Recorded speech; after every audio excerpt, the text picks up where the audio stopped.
and gentlemen, welcome. Tonight we're here to tell you a story. It's the story of Boris and Bessie Thomashefsky, two kids from little shtetls in the middle of a Ukrainian nowhere who came to America and became the founder pioneers of the American Yiddish Theater.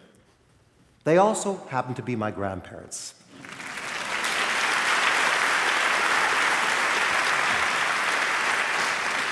They were big stars who lived out the fantasies of their audience, and the Yiddish Theater was all about its audience.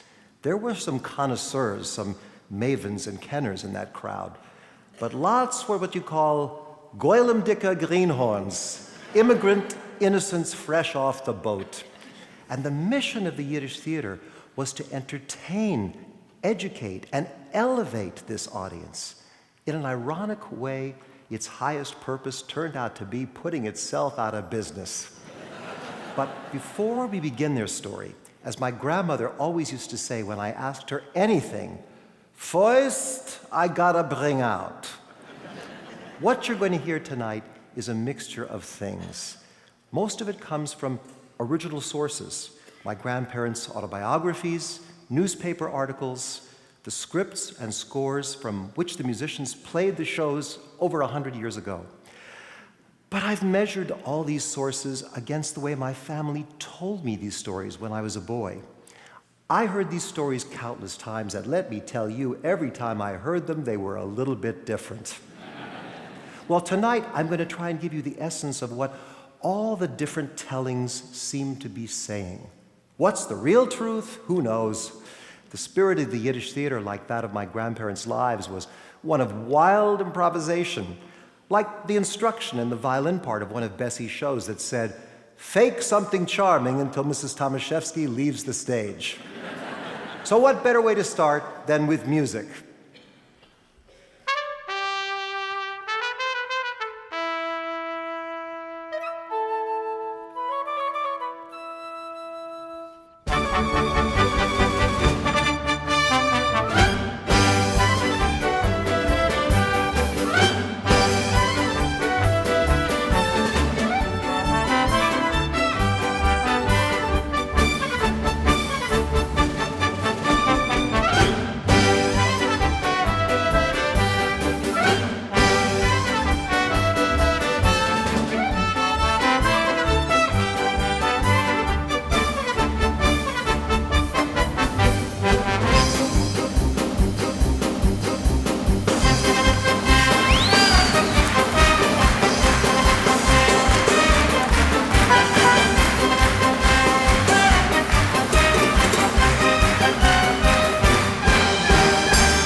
That was the March of the Jewish Suffragettes.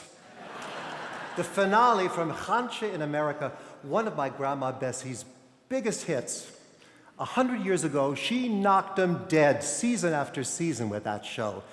And 50 years later, she had installed herself at a fashionable Hollywood hotel where she enjoyed experiencing what she called lobby life. And every Friday, she arrived at our house to spend the weekend looking after me.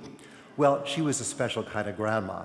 She was in her 80s, Her hair was flame red. She had 6 or 8 bracelets up each arm, a long cigarette holder, wraparound sunglasses. She'd settle herself on the chaise longue in the backyard and read enormous stacks of Yiddish newspapers while haranguing the squirrels. I can still hear her moaning, "Oi, oi, it's a changing world." Well, sometimes I'd be aware of her looking at me, studying me. She'd say, "I see you. I see who you are. You know, you're like me. Your parents are very nice people, but you know, they're really terribly conventional. Let me tell you about life. You're going to have to live your life as you have to live it, whatever it costs. That's what I did, your grandma. And do you know what they said about me? Some said I was a femme fatale, a bohemian, a wilde Chaya. But no one ever said I gave anything less than an impassioned performance. And the truth is, Mechler, there's no such thing as an impassioned performance without a little raw material. Well, every weekend we put on a little show for whoever showed up at dinner. She'd do recitations, contrive little skits for us to play together, and then she'd bring out one of her big party pieces.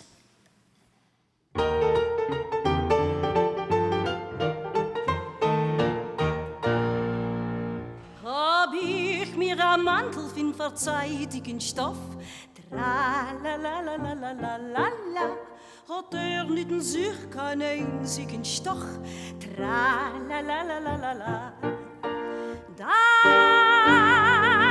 hab ich sich betracht, in fin dem Mantel a Reckele gemacht, tra-la-la-la-la-la, tra-la-la-la-la-la, tra-la-la-la-la, 1, 2, 3.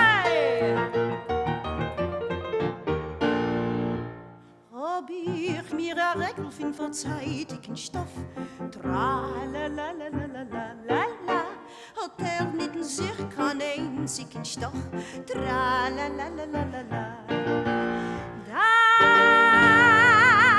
hab ich sich betracht, in fin dem Räkele a Käschene gemacht. Tralalalala, tralalalala, tralalalala, 1, 2, 3. Hab ich mir a Käschen fin verzeihtigen Stoff, tralalalala, hat nicht in sich keinen einzigen Stoch, tralalalala. Dann hab ich sich betracht, in fin dem Käschene a gar nicht gemacht. Tralalalala, tralalalala, tralalalala, 1, 2, 3. Hab ich mir gar nicht fin verzeihtigen Stoff, tralalalala, hat nicht in sich keinen einzigen Stoch, tralalalala. Dann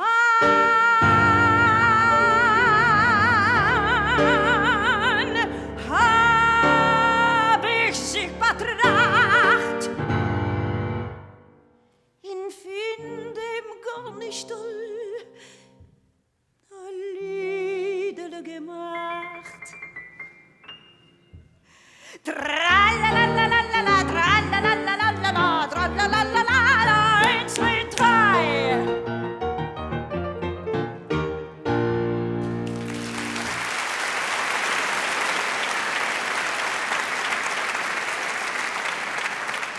Das ist gar nicht.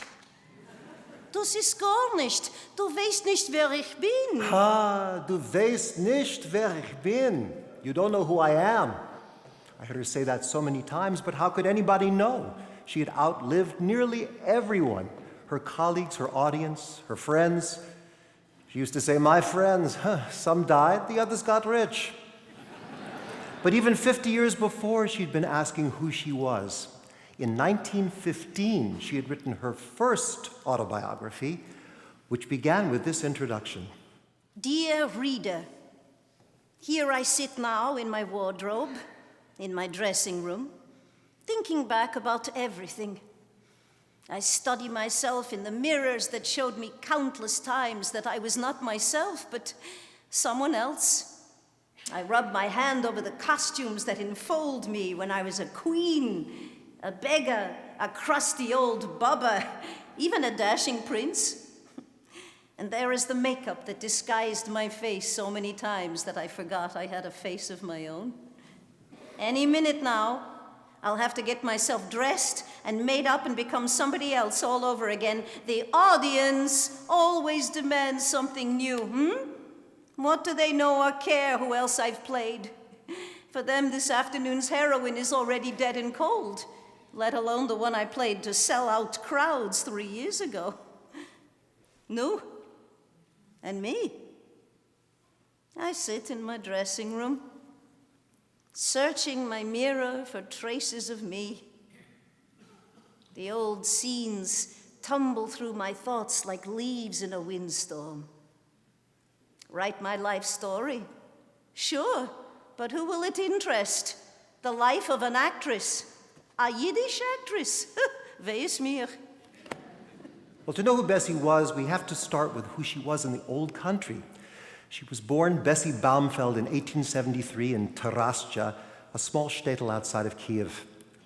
In 1881, after the assassination of Tsar Alexander II, the family joined a wave of left-leaning Jews heading for America. They landed at Castle Garden with a new name, Kaufman. They tried their luck at communal farming, and one disastrous year later, they were in Baltimore looking for work. My great-grandfather peddled eyeglasses on the street. Bessie blossomed into a vivacious, blonde, blue-eyed girl. She worked as a tobacco stripper and was thrilled to get 3 cents an hour. So after a 60-hour week, she could give her parents $1.98 and still have a few pennies left over for some amusements. In the Dime Museum on West Baltimore Street, I broke every Sabbath. I used to love watching the Punch and Judy shows and hearing the minstrels sing. Then one day, my girlfriend, Annie Zilberstein, took me to the Masonic Temple on West Street, and there I saw Romeo and Juliet by Shakespeare. I trembled all over. It was my first time ever seeing real theater. It seemed to me that actors were the luckiest people in the world, what with everybody talking about them and the papers writing about them. Now that's what I call living. Well, now let's talk about Boris. In fact, let's listen to him.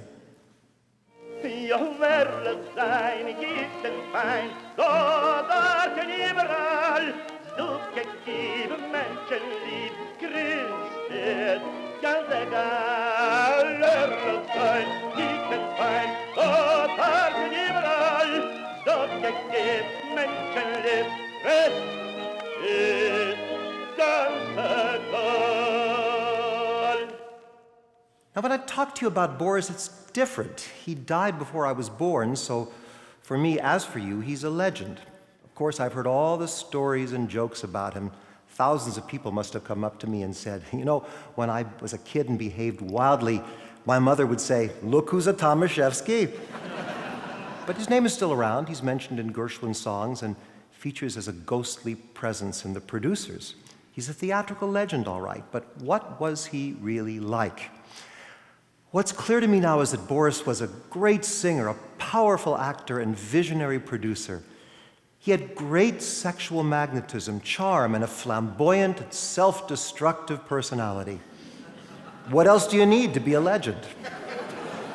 Boris also came from the Ukraine. He was born in 1868 in Asitsnyachka, a small shtetl outside of Kiev. He was 7 years older than Bessie. Now, for generations, Boris's family had been cantors for the Talna Rebbes, but Pinchas, my great-grandfather, had what they called in those days a restless spirit. He couldn't stay focused, and instead of studying Talmud, he read plays in Russian and German and improvised every day for hours on the violin. But, respectful to the family's tradition, he sent his 8-year-old son Boris to Berdichev to study in the choir school of Nissen Belzer at what was then the most famous synagogue in Russia. There, Boris soon became a soloist.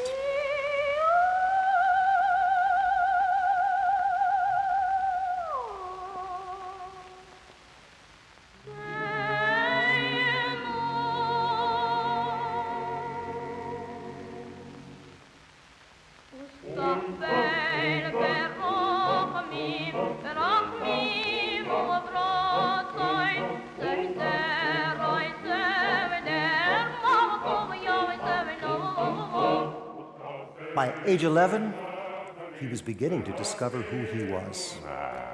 I was a good musician and a good-looking lad. People liked listening to me, and they liked looking at me.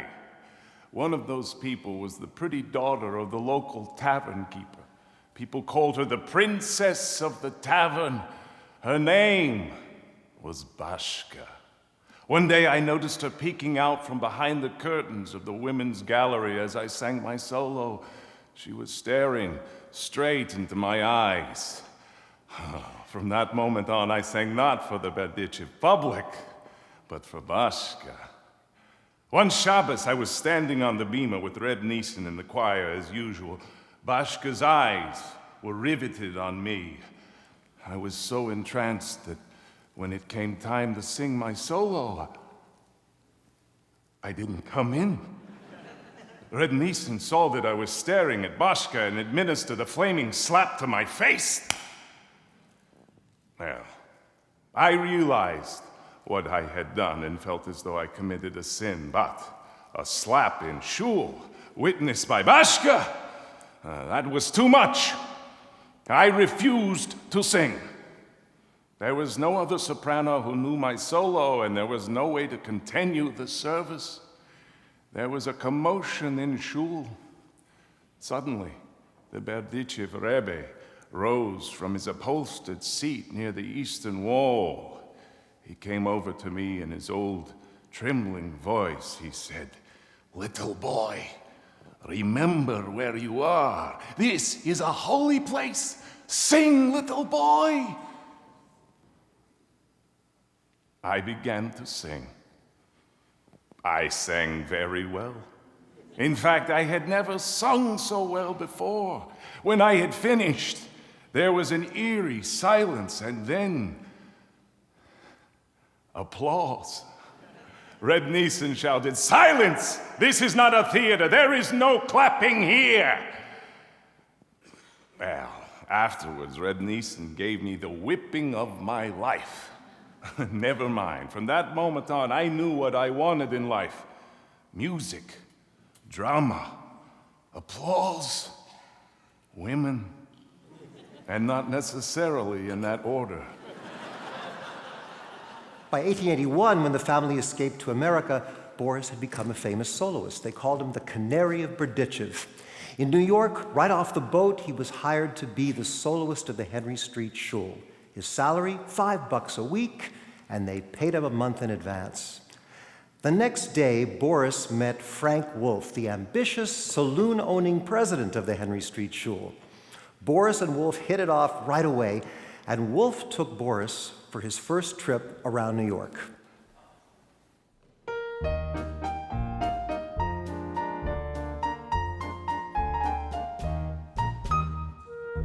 Wolf took me to a matinee performance on the Bowery, a melodrama starring a certain N.S. Woods.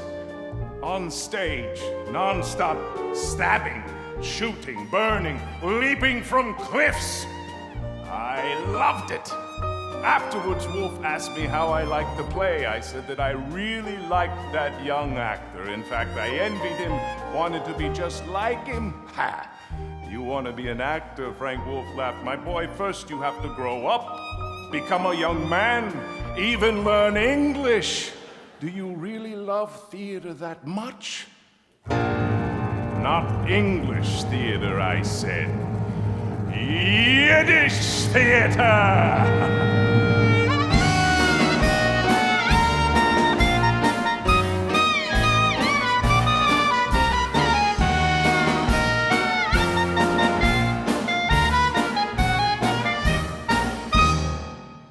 And Boris knew what he was talking about. Knocking his way across Europe, he'd gotten to know about Yiddish theater, and especially the work of its pioneering master, Avram Goldfaden. I knew about a troupe of Romanian actors currently at liberty in London who had recently performed Goldfaden's occult operetta Kodunya, the Sorceress.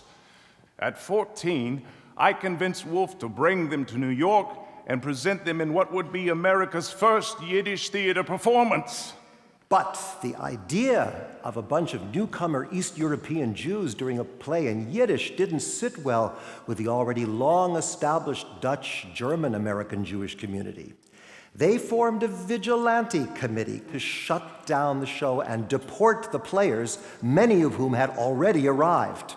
The prize catch was the famous diva, Madame Kransfeld.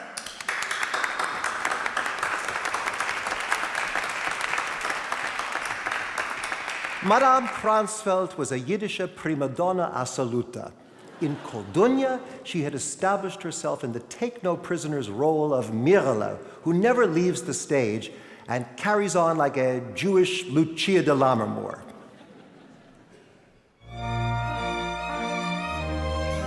Was kann ich euch erzählen weiter? Gekommen sind schlechte Leute.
Well, Boris assumed control of the rehearsals, but there were problems. Madame Kransfeld didn't want to rehearse. She claimed to be fatigued, didn't want to strain her voice. She was saving herself, she said, for the performance. So, during the rehearsals, Boris sang all of her songs too. At last, the day of the big premiere arrived, and the orchestra struck up the overture.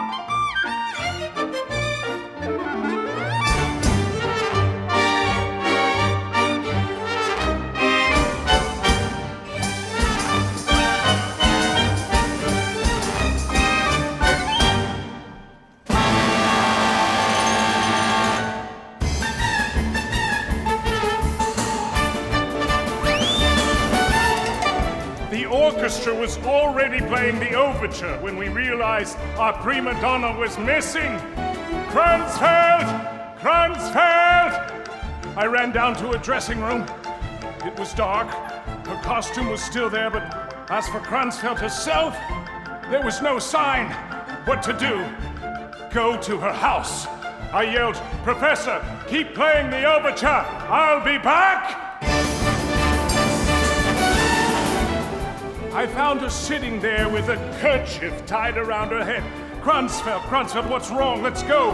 The orchestra is playing the overture for the second time. Maybe even the third time. Quite calmly, she said she was auf Zurus, that she was kopetisch, zahnwittig, and hoarse besides. In short, she couldn't possibly go on. We would have to postpone the performance till she felt better. I yelled, I begged, but it was like talking to a wall. So I left her there with a headache and a toothache, and I ran back to the hall. I ran down to her dressing room, put on her dress, patted myself in all the right places, and I was ready. It is a matter of public record that the first Yiddish theatrical presentation in America, I played the starring role of Mirala. I was the prima donna.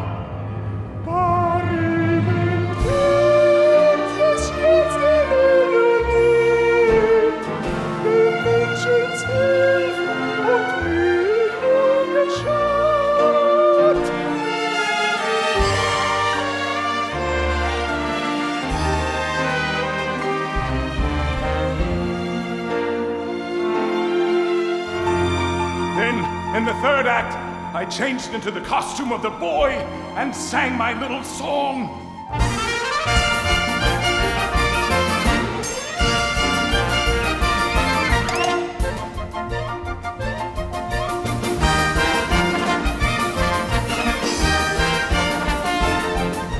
Then I changed back into the dress, played the final number, and took the bows.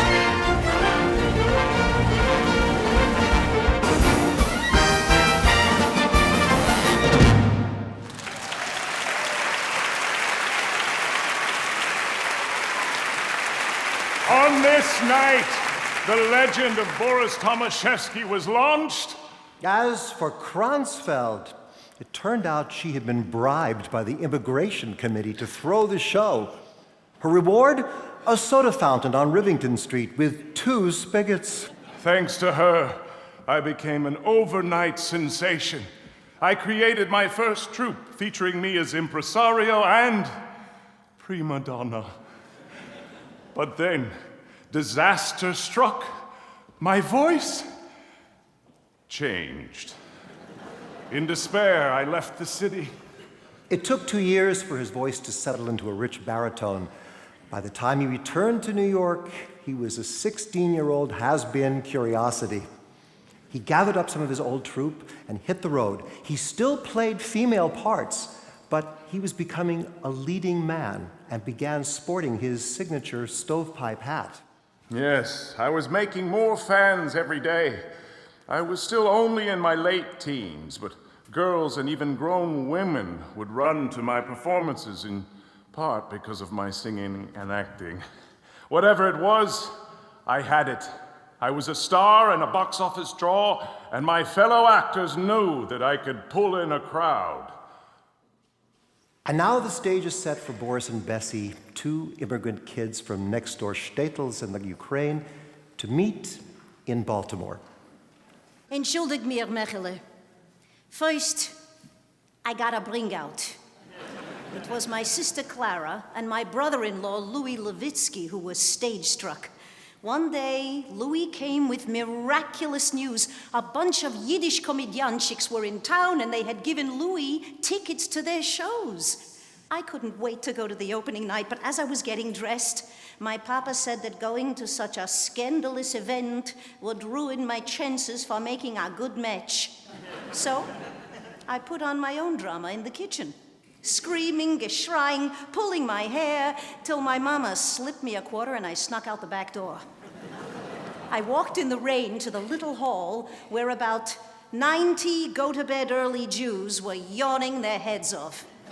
Finally, at 9 o'clock, the show started. What a show! Act 1. A skinny Yiddish sang a blessing over the candles and went away. In came a flashy shiksa who said something in Russian, and then suddenly arrived a handsome young Hasid with beautiful payas and big dark eyes. The shiksa tried to flirt with him, but he said nothing doing and went away.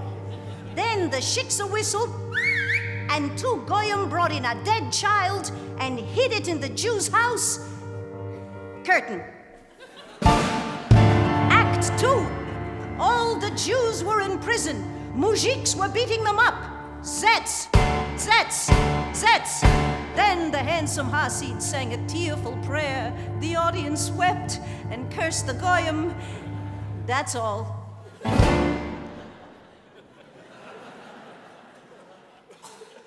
Act 3.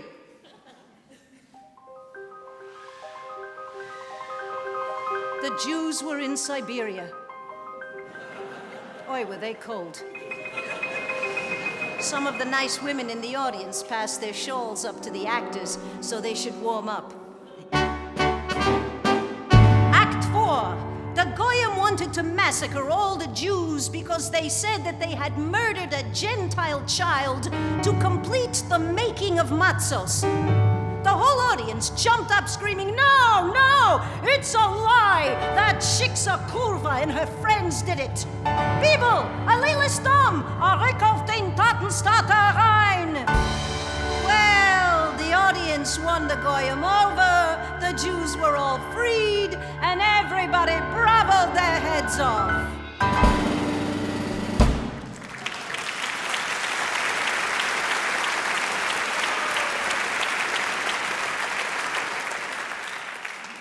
And now came a surprise. Out came that same young, handsome Hasid, only now he was clean-shaven. I was sporting a dashing frock coat, a red vest with black buttons, a red bow tie, and red stockings. I let the audience have it with my surefire songs.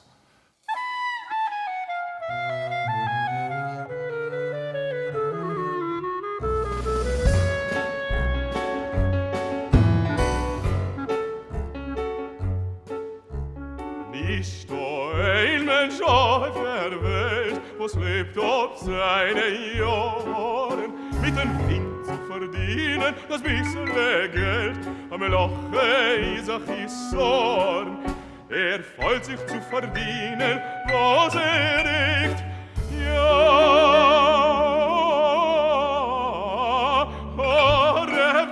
Wenn es war ihm a bische, kiegt nur a Jom, zieh es in Kist,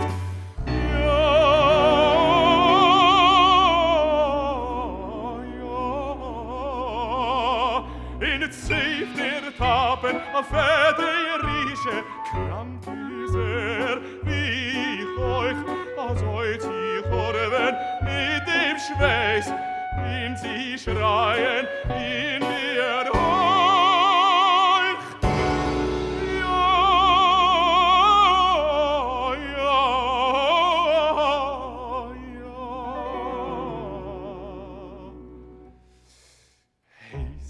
Babkelech Yidelech Goy Hey, se Babkelech Yidelech Goy Hey, se Babkelech Yidelech Goy.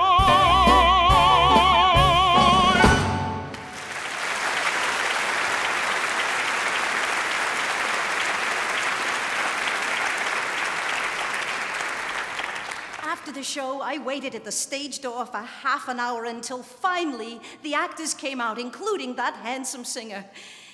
I couldn't help myself. I ran over to him and I gave him a look right in the eyes. Then I ran home.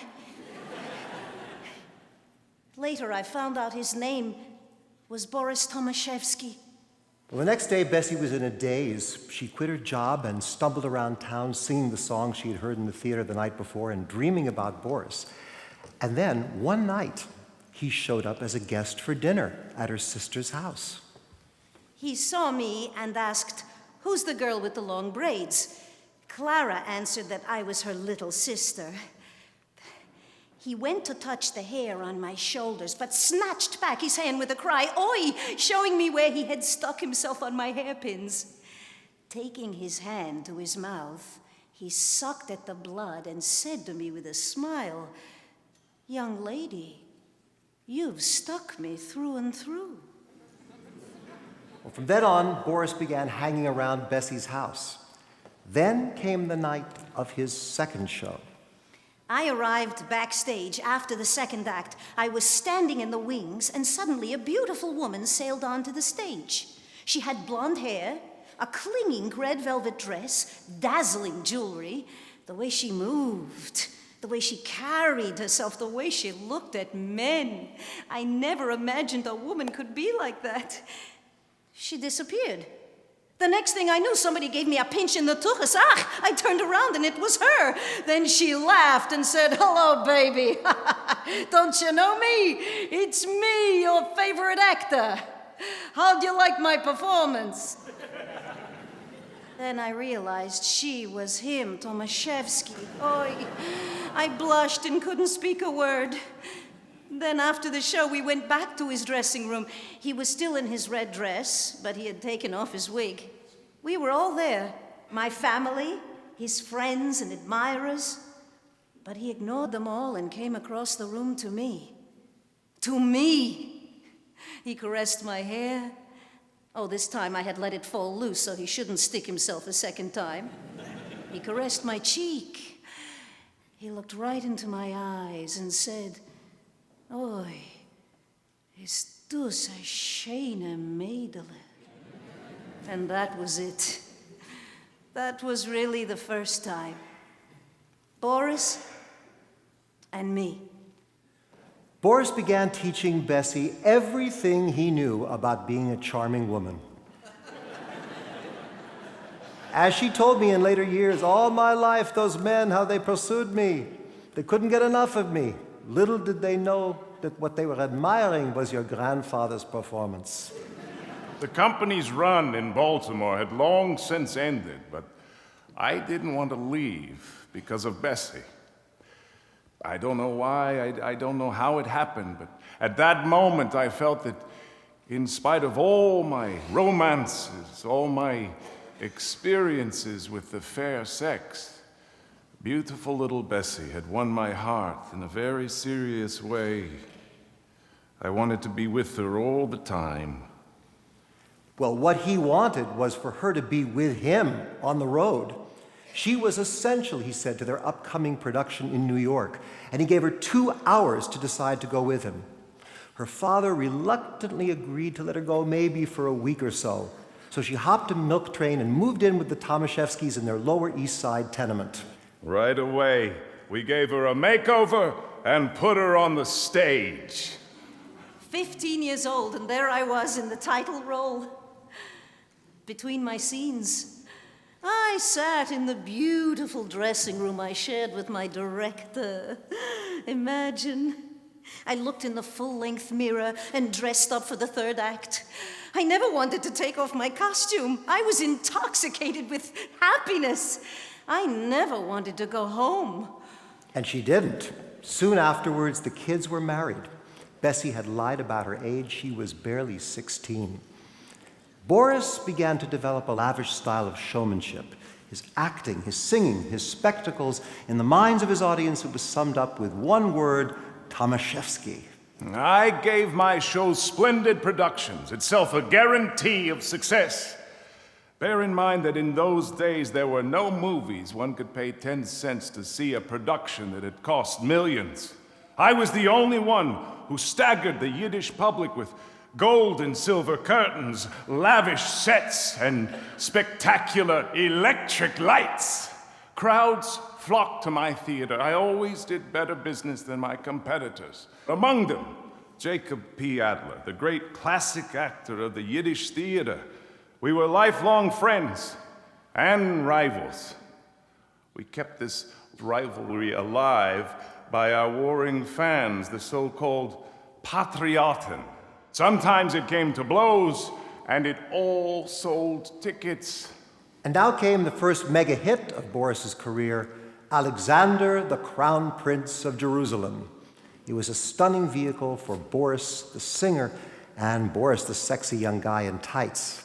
In my biggest scene, Alexander enters, searching for his beloved at the well, where they had previously arranged to meet.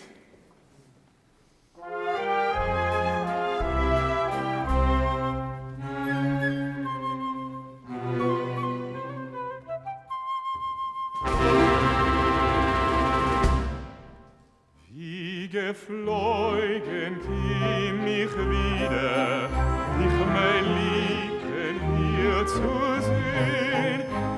Sich zieht sie meine Lieder, gewidmet dir allein. Wie geflogen kim ich wieder, dich mein Liebchen hier zu sehen. Sich zieht meine Lieder, gewidmet dir allein. Oh, du nur allein lebst in mein Herzen, nur zu dir hab ich List. Oh, heute Sehnsuchten, liebe Schmerzen, ist voll meine Brust. Sie mein Singen, her sich zieht, o Kim, mich wohl auf dir, die Kinder klingen der Melodie, o Kim, zu mir. O Donnerlein lebst in mein Herzen, nur zu dir, ob ich liest. O weil sie suchten, liebe Schmerzen, ist voll meine Brust.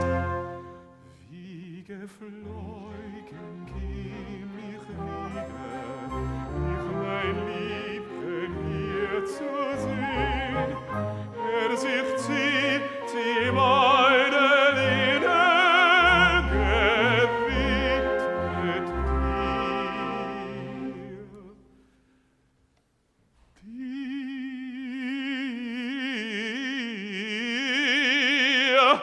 allein.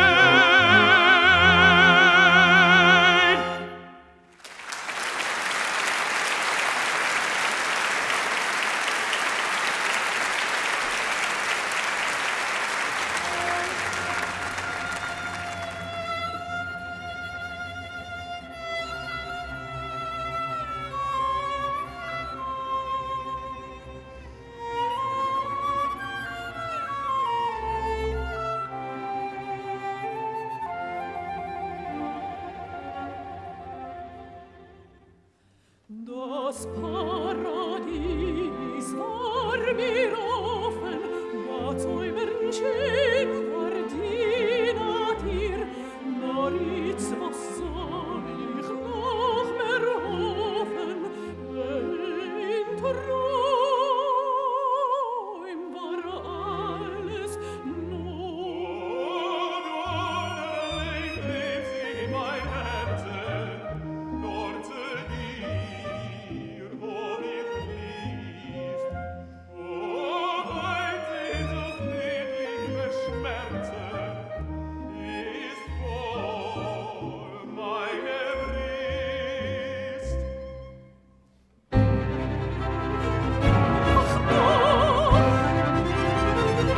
Meine Stimme, ach, du sie allein, ach, du sie allein, ach, du sie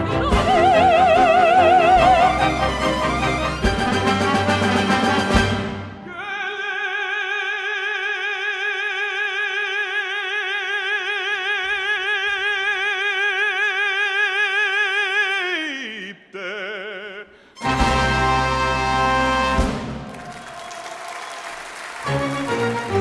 Geliebte meines Herzens,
audience was incredible.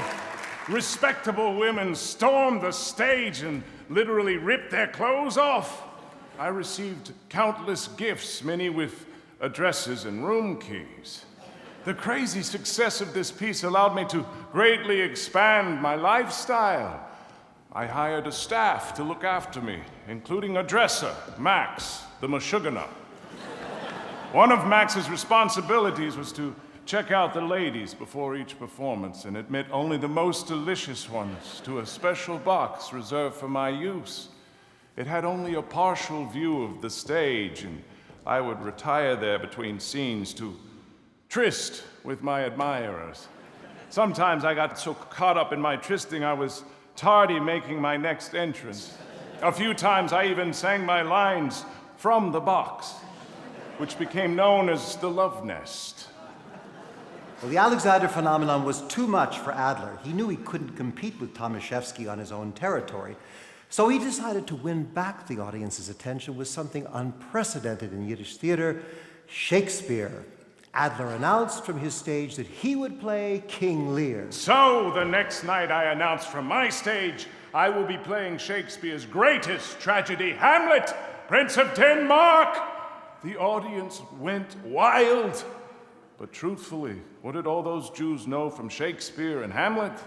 About as much as they knew from a ham and cheese sandwich. They thought it was another operetta with another prince. Adler opened in Lear, and it was neither a Machaya nor a Broch. It was great, but it didn't do enough business. Neither did Boris's Hamlet. But Boris developed an adaptation of Hamlet, a Hasidic Hamlet, which he called the Yeshiva Bucha.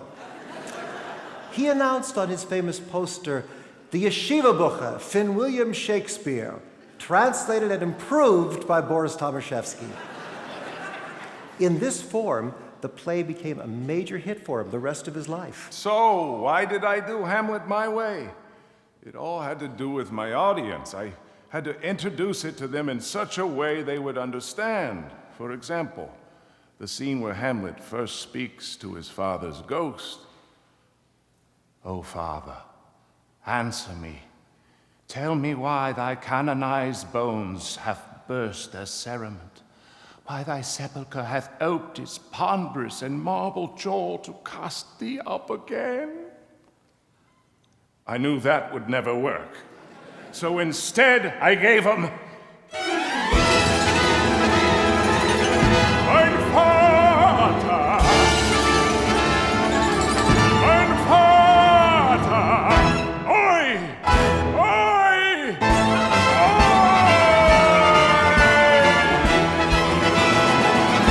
oi, oi."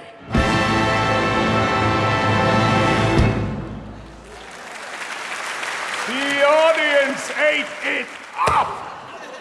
At the curtain call, they shouted, "Author! Author!"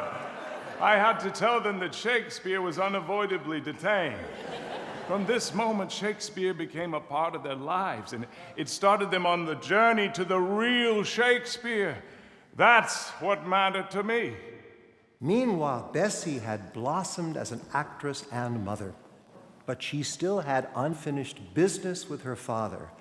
By him, she was still a wayward girl who would run off with a komedianshik no goodnik. We were on tour playing Baltimore. Boris and I snuck out the stage door, and there he was, my father. I threw myself at his feet and burst into terrible sobbing. After a while, my father softly said, "I forgive you, children." So, after all this time, why did he forgive us?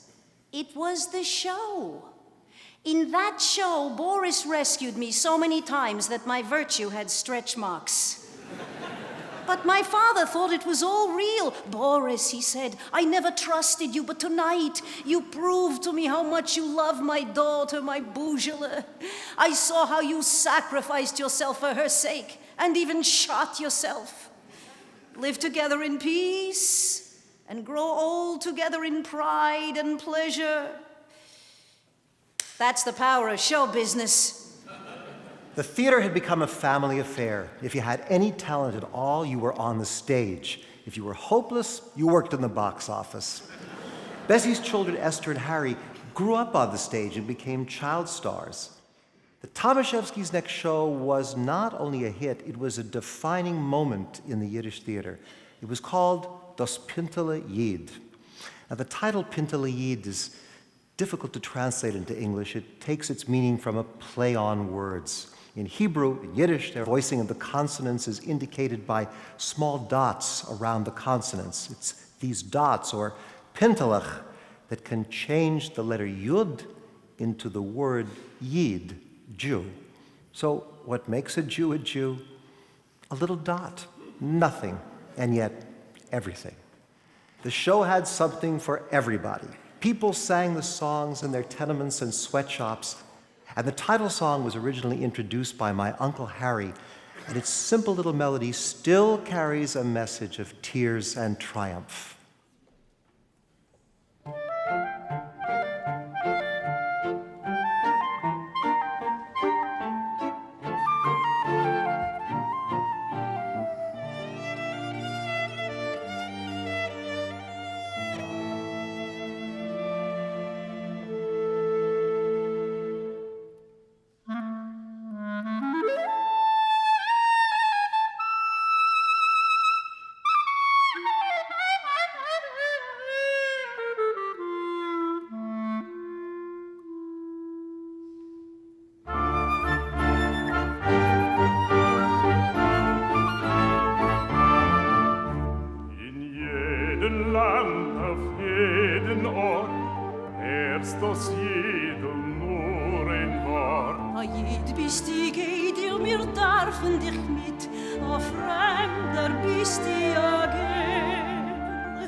Kaved und Stolz macht es dir Jid.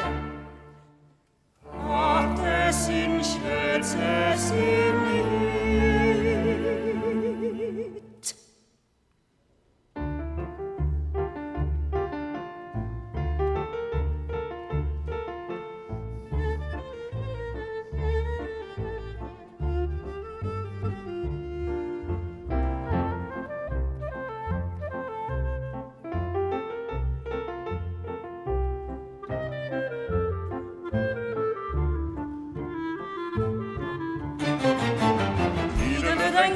Ist das Pintele-Jid, wieder in den Schein vor dem Pintele-Jid.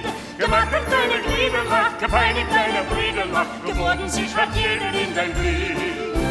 Wir wurden mal erzählt vom Pintele-Jid, doch mit der Mord bleibt das Pintele-Jid. Der König Israel Kalach und ihre Monitor im Leib bei dem Pintele-Jid. Wieder ein Kleid ist das Pintele-Jid, wieder in den Schein vor dem Pintele-Jid.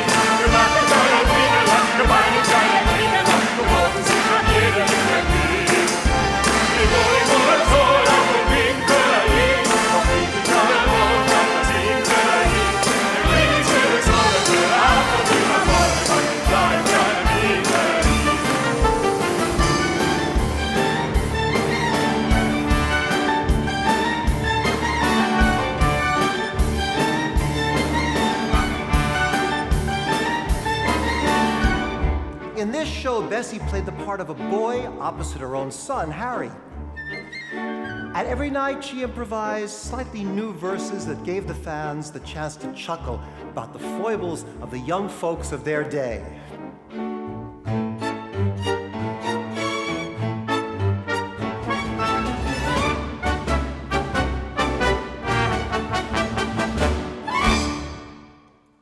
The latest fashion nowadays, so troubling to tatas and mamas.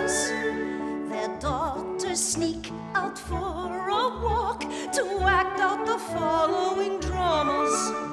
They play their scenes with such flashing eyes that they promise you are the one. They've got adoring supporting casts, all the neighborhood boys out for fun. What's the deal? What's the spiel? What's the sound on the stoop of a squeal? No. Give a guess, come on and give a guess. These things are plain and simple, easy to explain. Give a guess, don't hold back, sugar pass. Hauptsache Lieden, come and give a guess.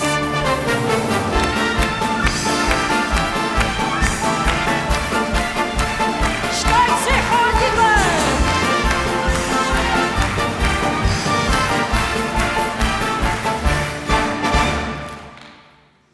The music teacher kimmt rein to tutor the shade maidel Anna.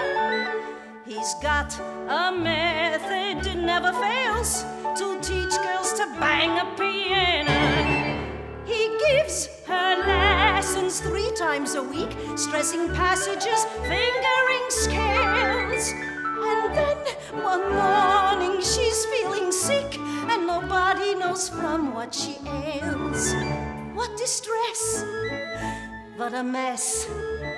What's the shanda she's got to confess? No. Give a guess, come on and give a guess. These things are plain and simple, easy to explain. Give a guess, don't hold back, sugar pass. Hauptsache Lieden, come and give a guess.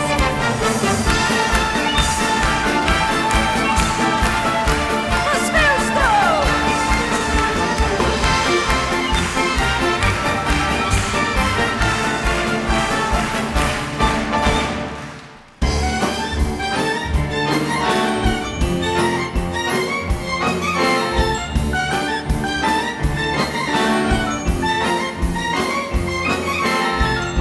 The most triumphant number in that show was the Bar Mitzvah March.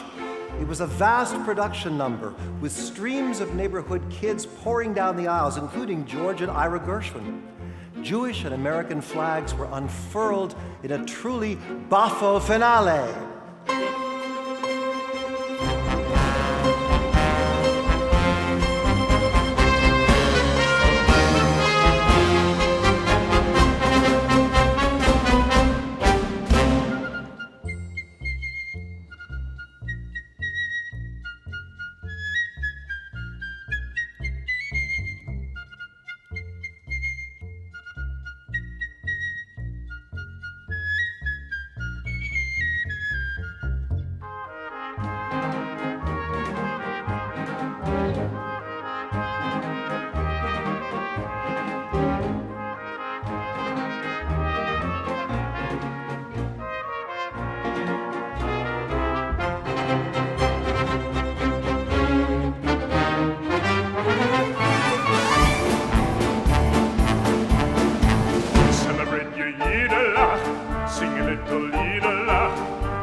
Celebrate your Yiddish, sing a little Liederlach.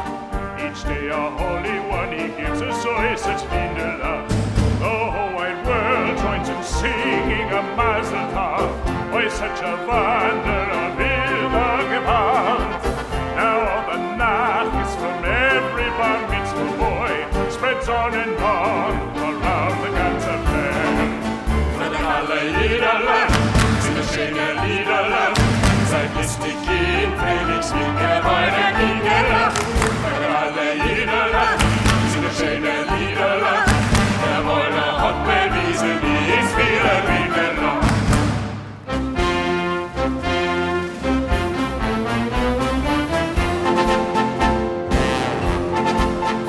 This day makes you a man. Step up and take your brothers by the hand. He prays to God and you, in the thought and alles nu. Der Pfarrer brennt Zeit, mein ganze Sitte ist bei sin Heid, und diesen Gott und du, diesen Vater du, sie liebt den Teilen Kinder ju, jo in sehr Beure, in sehr Teure, ist nur bei uns die beste Steuer, die größte Freude ist bei uns versinkt, jo, sie liebt den Teilen Kind.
Well, Pintel Yid made the name Thomashefsky a household word, but what was beginning to happen was that Bessie more and more was emerging as a theatrical personality in her own right.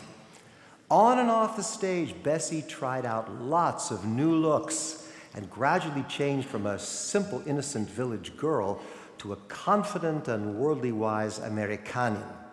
She became a glamorous trendsetter by following the advice of a young kid she took on and who became her lifelong beauty consultant, Max Factor.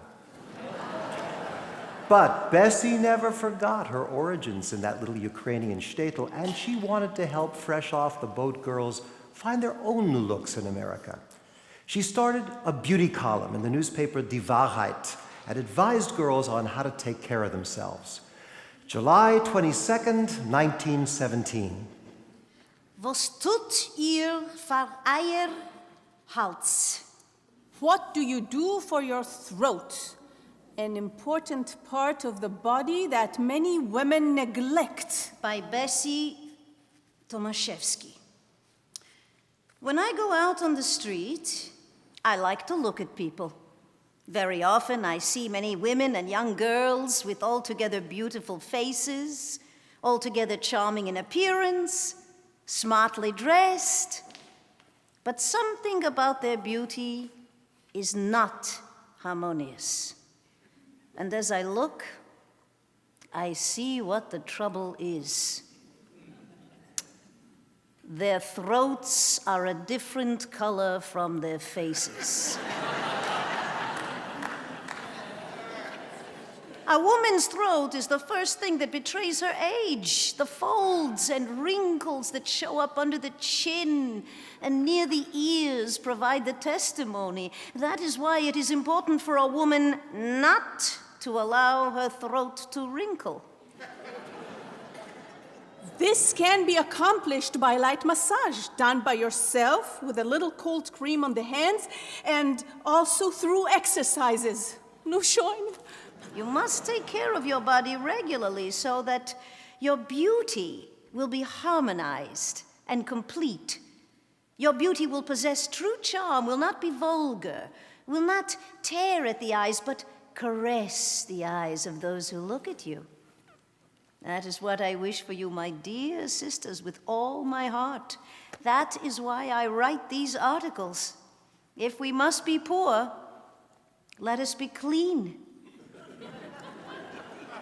And therefore, beautiful, too.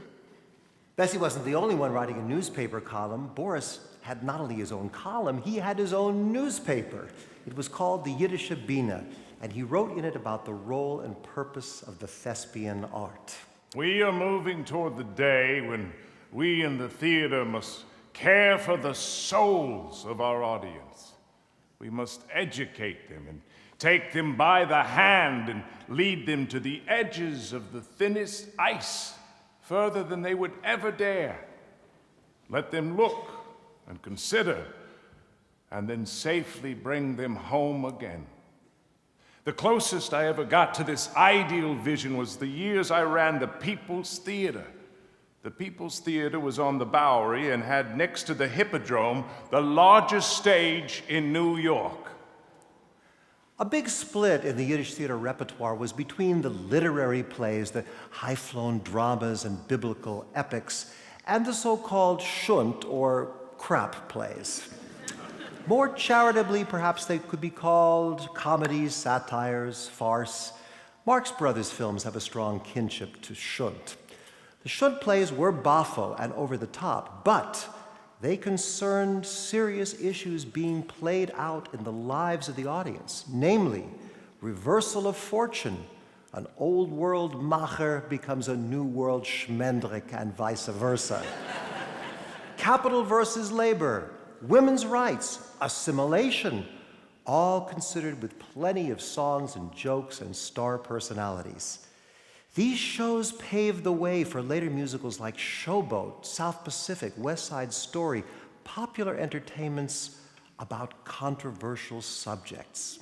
Now, Boris used the money from his big hits to bankroll serious repertoire that would expand his audience's horizon. He did plays by Dimov, Ash, and Sholem Aleichem, but he also presented controversial plays that were forbidden at the time on the English-speaking stage.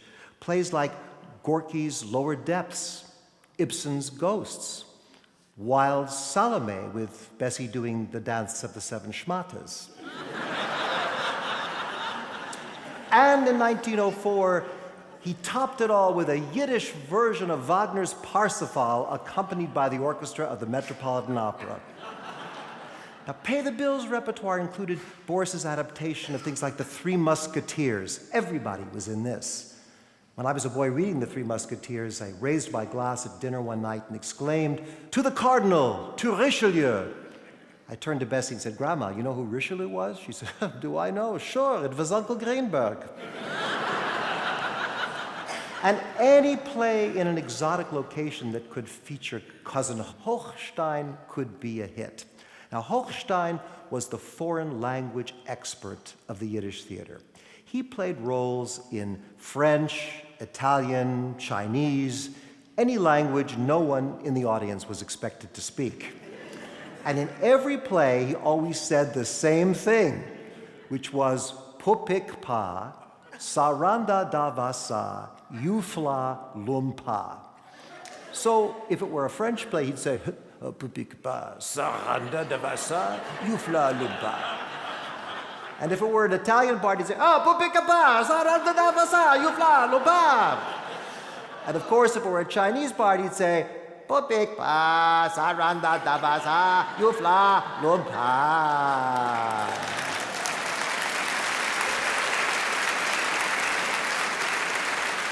But no matter what repertoire was being played, getting a full house on a weeknight remained a challenge. Solution: the birth of the benefit. The People's Theater offered benefit sponsors a choice of at least 20 plays. How was that possible? The actors were inspired improvisers, and they worked under the guidance of a prompter. Bessie told me that often she came to the theater not knowing what play was being done that night. But it turned out she was a great improviser, especially in comedy, which rocketed her to stardom. She scored especially in trouser parts. 40 years later, her wardrobe trunk in Hollywood was still stuffed with boys' clothes. In fact, the first set of tails I ever put on was hers. Her on-stage girl-is-boy personality really broke him up, and musically, she became far more comfortable in an American style. I caught on to this and wrote the first of the so-called green plays. Green, short for greenhorn. The first was the Grüne Buche, the green boy. Bessie ate it up right down to the scenery.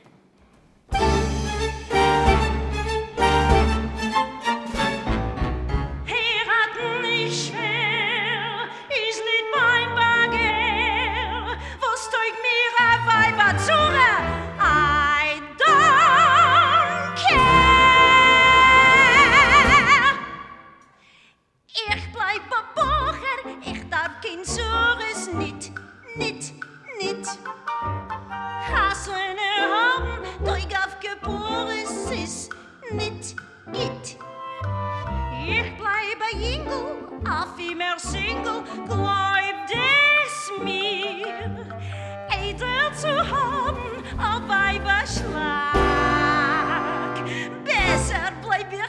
alte Bocher. Ich bleib a Bocher, ich darf kein Zorres nit. Hasene haben, Teug auf Gepores ist nit git. Ich bleib a Ingel, auf immer Single, glaubt es mir. Ei dort zu haben, a Weiberschlag. Deshalb bleib ich ein alter Bocher.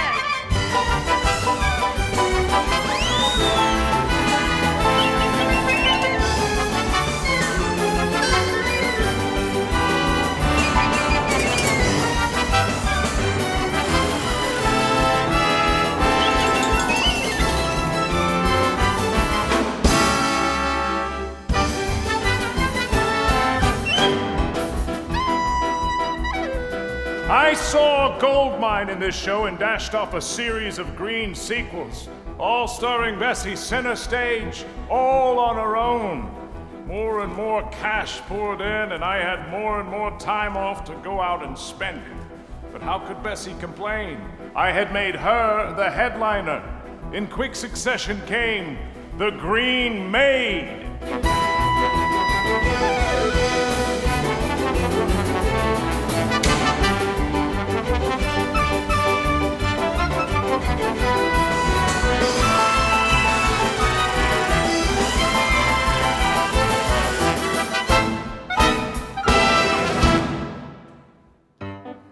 Then, only a few weeks later, Bessie had him in stitches with The Green Tailor.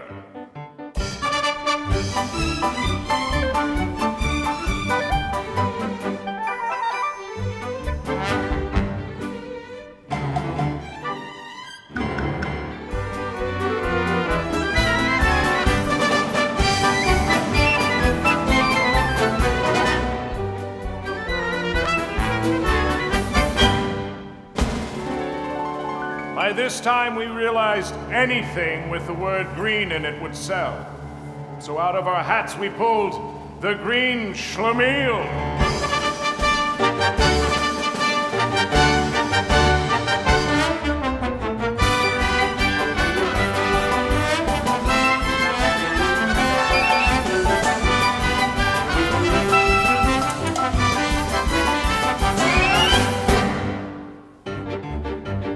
Next came, how about it, Professor? The Green Musician.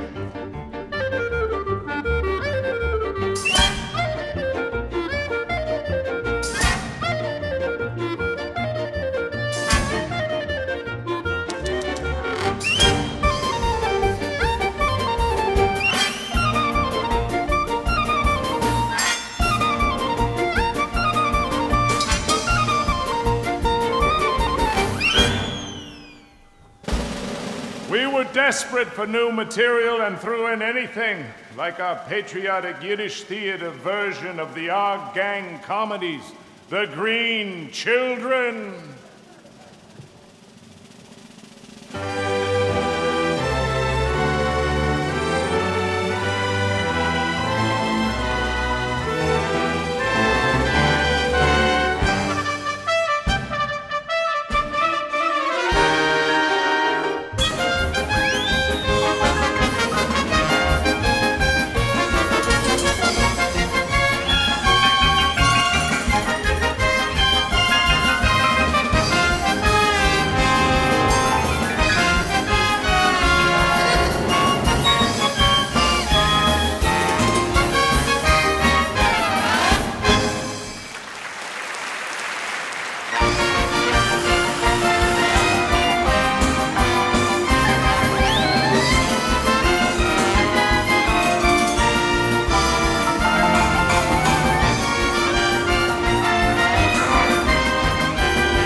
Bessie was exalted and exhausted by all these greens.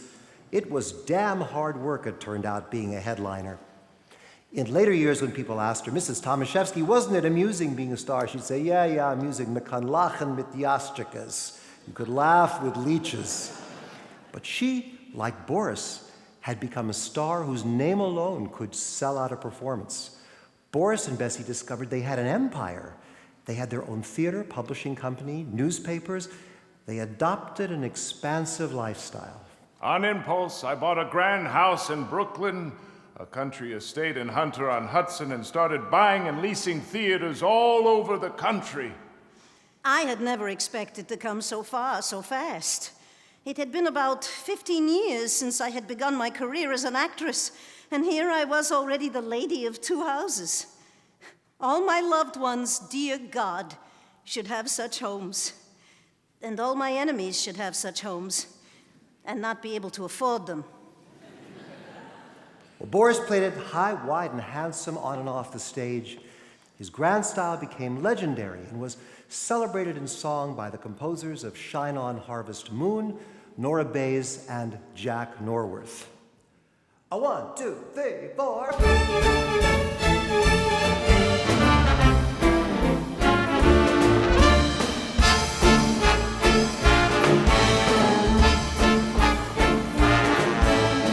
When Caruso's on the stage, he thinks he is mighty fine. And in Mac, he thinks he is the rage. Maybe so, but not for mine.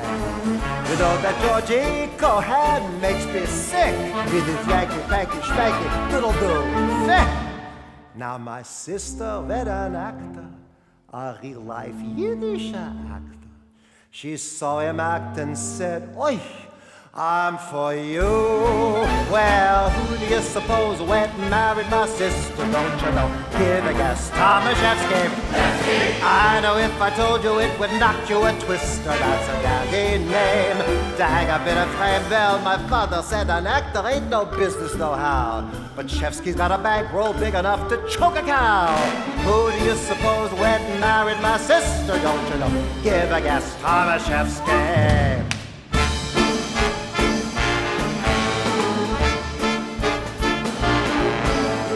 Thomashefsky's got it all.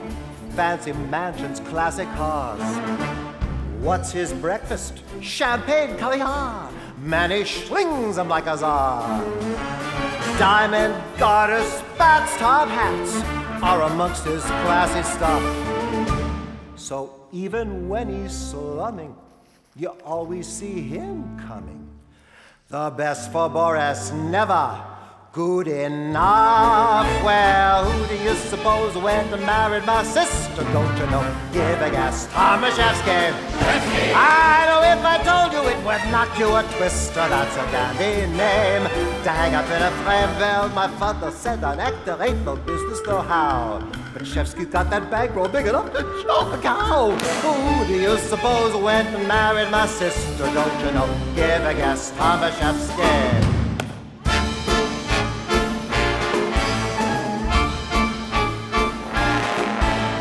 Thomashefsky struts his stuff when he's on or off the stage.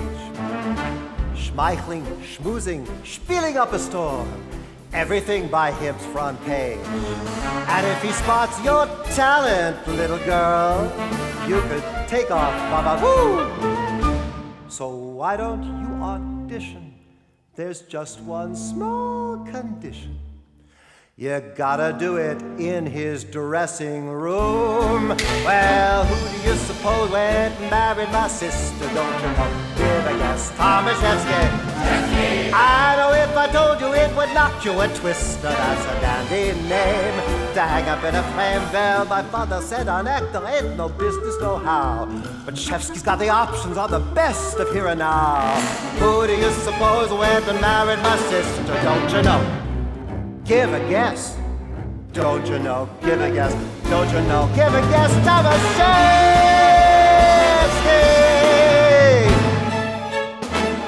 That's him.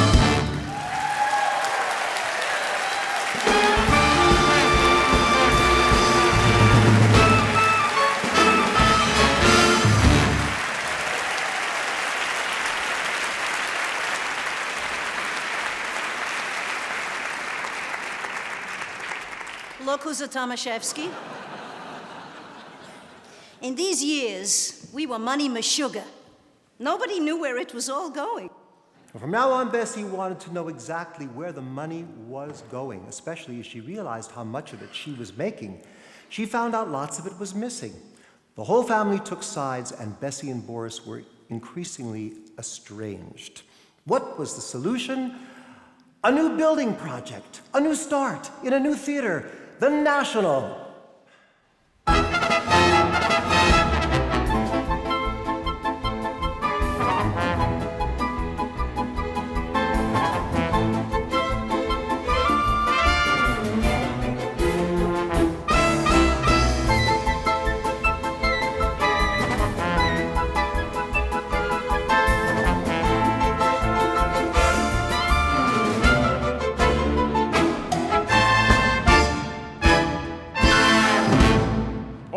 Yiddish stars wanted to make their way north from the Bowery with its noise and stink to a cleaner, more genteel neighborhood like 2nd Avenue. The National Theater to be built at Houston and 2nd would be the portal to it all. But how to bankroll it? I put together a new partnership with the Minsky brothers, the famous burlesque moguls, to build the most elegant theater in New York and then set off on a European tour. But when Boris returned from Europe a year and a half later, he discovered the Minskys had ratted on their understanding. They gave him his lobbies with all the gold and velvet he'd required, but they had economized by making a small and shallow stage that couldn't begin to do what the People's Theater had done. We started rehearsing our opening production, The Jewish Crown.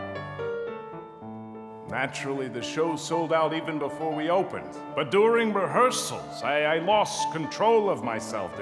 The tiny stage was strangling me.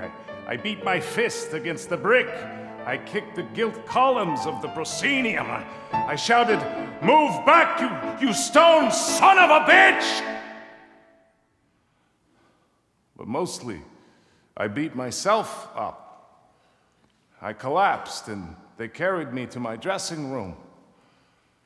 Yes, I made money and built the first and most popular 2nd Avenue theater. But a big part of my dreams was dead. As the director of a new theater, Boris had to think about new plays and actors to attract a new audience. Enter Mrs. Zuckerberg. She was just like Bessie. She had modeled herself on her. She looked like her, dressed like her, talked like her, but she was 20 years younger, less clever, and fawningly adored Boris. He succumbed. Bessie collapsed, took to her bed for weeks. Reading the newspapers, she saw that more plays at the National were planned, starring not her, but La Zuckerberg, who Bessie called Madame Floufla. Finally, I accepted the situation with Madame Floufla, but I knew that I wanted to get even with Boris and make him suffer as I had. I thought to myself, why shouldn't I do what he does? If I wanted, men would fall on their knees in front of me, so why not? I didn't owe Boris anything after how he had treated me. My desire to live returned, and I wanted to be independent. I wanted to prove to Boris and to everyone that I was not over the hill yet, neither as a woman nor as an actress. Well, Boris and Bessie tried to keep up appearances. All the gossip and controversy was great publicity. Were they playing together? Were they living together? It all sold more tickets. But the charade was too much to keep up. Suspecting that a part of Boris was beyond her reach forever, Bessie decided to walk out. She ordered the maids to take her valises into the waiting taxis below, just as Boris was getting back from one of his sprees. The way my father remembered her exit speech was, "Welcome home. You look terrible." "Good. I'm leaving you." "The children?" "I'm leaving them right here for you to take care of. They'll take your mind off La Zuckerberg. Oh, yes, and I'm taking along copies of all your plays, Alexander, Yeshiva Bucher, all of them. Want to know why? Because I'm going to play them. Any place you play, I'll be there just before or right after. I'll act you right off the stage. People will remember me, not you. You chase after a dozen Zuckerbergs for all I care, but I don't think you'll find the time. Because the great matinee idol Boris Thomashefsky is gonna be a busy boy, playing his own plays, keeping his own house, and making his own money. Goodbye. Gutsy lady, huh? Well, exit speeches are all very well, but now Bessie was suddenly adrift. Without Boris, she had no theater to play in. She was uncertain who her friends really were. But good as her word, she started her own exclusive art company. It was rough going at first. They were about to fold when Thomashefsky, the young pianist from her orchestra, approached her with the score for a new musical. The piece was Chanche in America. In a flash, she saw that it was the perfect vehicle for her, and she decided to risk all by hawking her jewelry and producing it herself. The gamble paid off. Bessie created an archetypal character, the wisecracking, in-the-know girl later played by actresses like Fanny Brice. Chanche is a girl who comes to the United States with a big dream. She wants to drive a car. But being a woman, she knows she doesn't stand a chance. So she assumes male identity, goes to driving school, and becomes the chauffeur of a rich Yeke family. As the trusted chauffeur, she's in on all the family's secrets. And at the end of the show, she reveals her true identity and rallies the neighborhood girls to her suffragette cause. Now, this number became Bessie's signature tune, played as she walked into restaurants and benefits, and later by me as she made her triumphant entrance into our living room in the San Fernando Valley.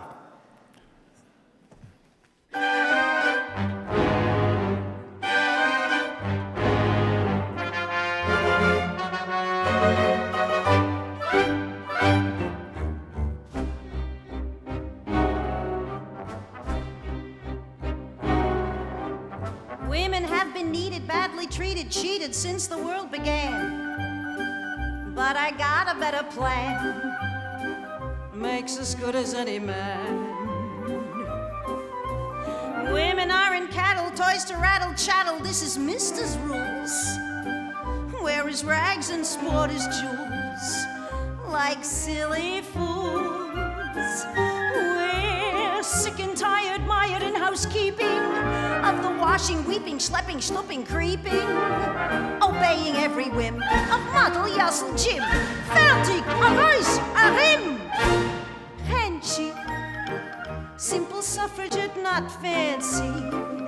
Down on the land sea, ladies expect to elect a respectable candidate like Henchi. She deserves a little chancey. So girls, my quote, grab your coat, get the vote, steal some liberty and love. Hanche is a lady schöne Ganze. Oi, oi, oi, Hanche. Ach, Vater, hält nicht gesperrt, blinket, heb die Head für Hanche, Hanche. Nor wie a policeman spanse. Oi, oi, oi, Hanche, no Hanche, no Hanche, bescheid die ganze Welt. Everybody, yeah. Yeah, da-da-da-da-da-da. The next president, she's gonna be a girl. What do you say, ladies? Heb die Hand für Hanche. Hanche's auf dem Feld. Oi, oi, oi, Hanche, no Hanche, no Hanche, bescheid die ganze Hanche, no Hanche, no Hanche. Hanche, no Hanche, no Hanche, bescheid die ganze Welt.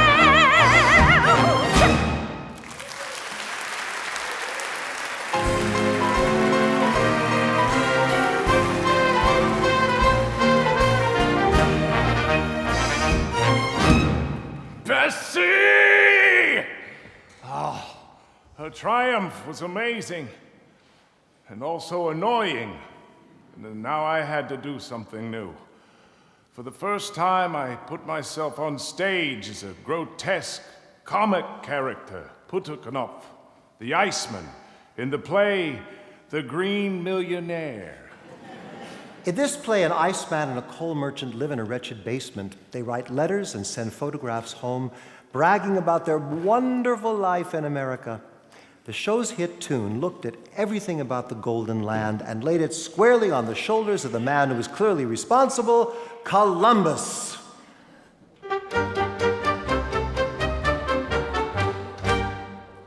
Amerika am Dienele, am Echayech leben. Es riert euch ihr Schienele, wir sollen a sein Leben. Willkommen, Spix in Menschenblick, dachen mir Arzuris. A kippen not the Dabmanik, der Kaiser auf Kopuris. Oi, sind Jiden mit. Und leben soll Columbus, trinkt wieder nach Heim. Und leben soll Columbus, läuft im Land hinein. Seid Jiden, greift in die Trommes, schreit Jiden, leben soll Columbus. Und leben soll Columbus, trinkt wieder nach Heim. Und leben soll Columbus, läuft im Land hinein. Seid Jiden, greift in die Trommes, schreit Jiden, leben soll Columbus, leben soll Columbus. America, a little place, oh, it's good to be here. From coast to coast, she shines with grace, no one bends a knee here. People free to come and go, no Kaisers, Czars, or Caesars. Way up in heaven or down below, no passports or visas. Drink with me, toast a glass of tea. Oh, long life to Columbus, drink butchers, bakers, tailors. Oh, long life to Columbus, to him and all his sailors. Let's be thankful, bless his steady compass. Lift your glasses, long life to Columbus. Oh, long life to Columbus, drink butchers, bakers, tailors. Oh, long life to Columbus, to him and all his sailors. Let's be thankful, bless his steady compass. Lift your glasses, long life to Columbus. Life is on Columbus.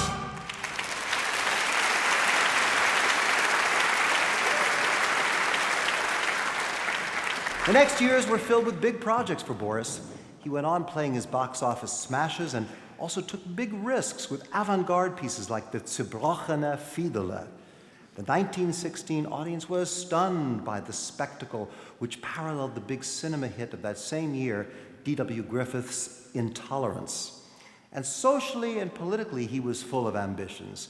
He founded the first theatrical union in America, the Hebrew Actors Union. And he toured all over the world and was... Perhaps my most amazing project was starting my own army. On tour in Argentina, I came across a gang of tough, knife-wielding Jews. I called them my Yiddish gauchos. I brought them first to New York and sponsored their voyage to Palestine, where they became a Jewish protection organization. Out of gratitude, they called themselves the Thomashefsky Legionnaires. Later, they became a brigade in the British Army, the 13th Royal Fusiliers. And I swear, ladies and gentlemen, this is all true. Meanwhile, Bessie had secured her position as a star and independent producer. She played her familiar trouser parts, invented new comedies, and true to her word, she took on Boris's greatest roles with great success. Her new plays mostly centered on women's issues. Perhaps the most important one was Minke the Dienstmeid, Minke the serving girl. For the character of Minke, Bessie invented a whole new accent, an Eastern jargon of low origin, including the expression avö for vus. It became a household word. Her monologue, Minke on the telephone, was one of her most famous bits. Avo, yeah, who's speaking? Das bin ich, Minke, der Dienstmeid beim Telefon. Doktor, ihr kommt bald daheim. Avo, yeah, ich hear what you're what you do, doctor, at the gymnasium. Akish, Was gehst du etwas durch ein Telefon? Aber ihr meint es nie. Das ist aber ein Doktor. Yeah, goodbye.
In the 30s, Boris became the director of the Yiddish section of the Federal Theater Project.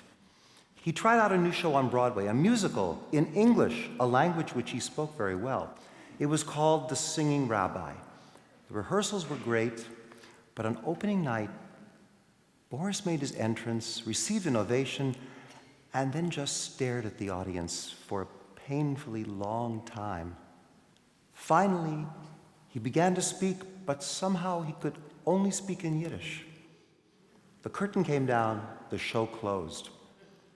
After this, Boris was to be seen regularly with Mrs. Zuckerberg at the Romanian restaurant Cabaret, where after dinner they presented numbers from his hit shows. It was all the Thomashefsky bits everybody wanted to see and remember. But it hurt people who had known Boris at his height to see how much of a caricature of himself he was becoming. He still wore stovepipe hats and capes and behaved like Thomashefsky as he sauntered between the tables. But people still loved him, and the great and near great made their way through the doors of his establishment. Everybody had a story of what he had meant to them. Memories.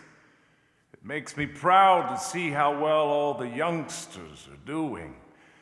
Jolson, Cantor, Sophie Tucker, and little Georgie Gershwin. They all used to hang around when they were kids. Irving Berlin was a singing waiter when I first saw him. I ran into him the other day, and he showed me a $20 gold piece I had tipped him over 20 years ago. Still keeps it in his vest pocket for luck. Get a muzzle. In 1939, Boris passed away, and it was then that all of New York gave him a truly splendid send-off. His funeral was a major cultural event. The whole Lower East Side closed down, and according to the New York Times, over 30,000 people paraded for blocks behind his coffin. The papers were filled with grateful thanks. Boris had given so many people their start and helped them shape their dreams in a new land. And oh yes, Boris made movies. The only surviving one is Bar Mitzvah, which he made in his late 60s.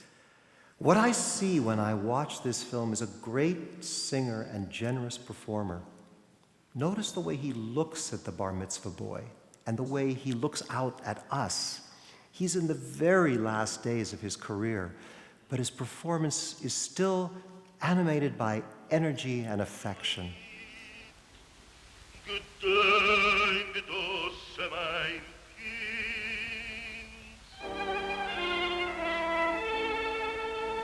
Kind, du's Arzin.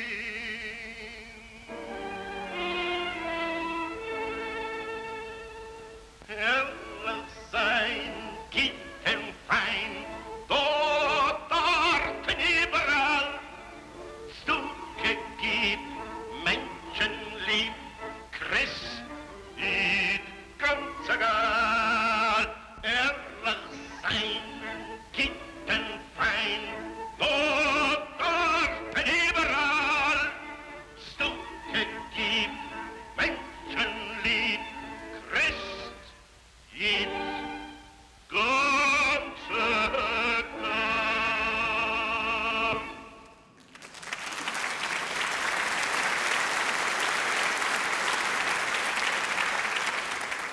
Bessie kept at her career expanding into vaudeville, touring Europe. She wrote a couple of more autobiographies, each written with greater candor.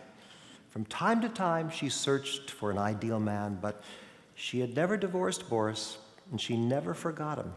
Boris and I were a mistake, but it was a beautiful mistake. And there are some mistakes that no matter how much they hurt you, you never want to let go of. From time to time, you raise them to your lips, and as you go to your grave, you press them firmly to your heart. On stage, Bessie threw herself completely into her new plays. Most followed her successful formula. A woman in disguise spies out and exposes the perfidies of men. But in some of them, there's a new plot twist. In plays like Wie Männer lieben, The Way Men Love, Bessie succeeds in bringing one of the men to his senses, reforming him and making of him a loving and respectful partner. So I imagine Bessie, starved for loving words in her life, relished the opportunity as a producer to create situations on stage where her leading man would tenderly look into her eyes and sing songs like this.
In the late 30s, Bessie moved out to Hollywood to see what was doing in the movie business.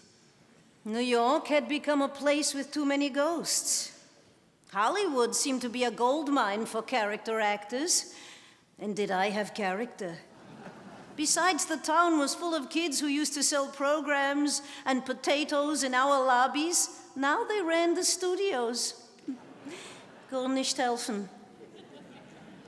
Somehow I managed to get a screen test for the part of a landlady in a Ginger Rogers picture. I gave it my all, but they said I wasn't stereotypically Jewish enough. What do they know? I knew who that landlady was, and I respected her. And I wasn't going to turn on the groans and the gimmicks and make her into a cartoon. Bessie was still a personality around town. Everybody in LA knew her. She could get in anywhere. She'd take me around town with her on the big red car to visit rehearsals and screenings. Sometimes she blew smoke rings and watched them float up to the ceiling as she explained to me who she had been. I went through it all. Actrice, attraction, prima donna, headliner, and finally, genius. So, who's a genius? Bernhard, Duse, Mrs. Adler? They said I was a genius. So what's being a genius? I don't know. It's a changing world. You could go to a school, but I don't really know what they teach you. Maybe being a genius is like my grandma's recipe for strudel. You go to the kitchen, you tie up your hair, you put on a clean apron, you wash your hands, and you make the strudel. The last time I saw Bessie, she gave me one of her looks. I guess we both knew it might be the last time. She sighed and said, "Oi, Mechele, so much is going to happen to you. Your grandma wouldn't be there to advise you, so remember now her last words. Remember, Mechele, no matter what will happen, never, never sign a release."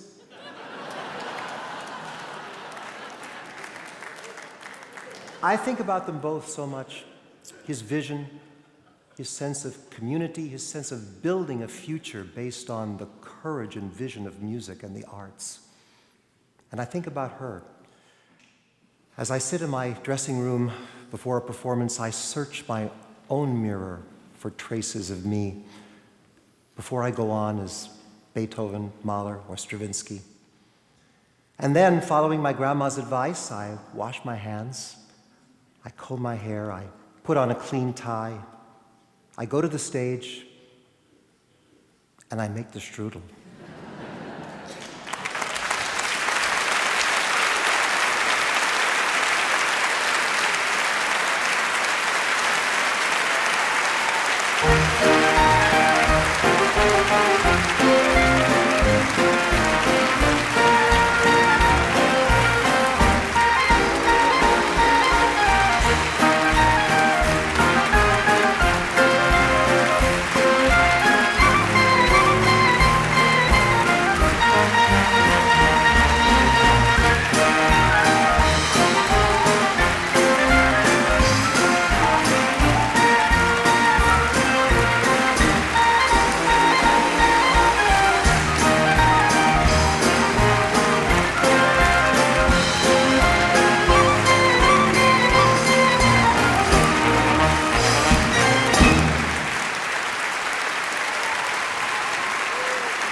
Thank you, everybody. We've still got a couple of numbers up our sleeve from Jewish vaudeville, but you got to promise to mix in. Here we go.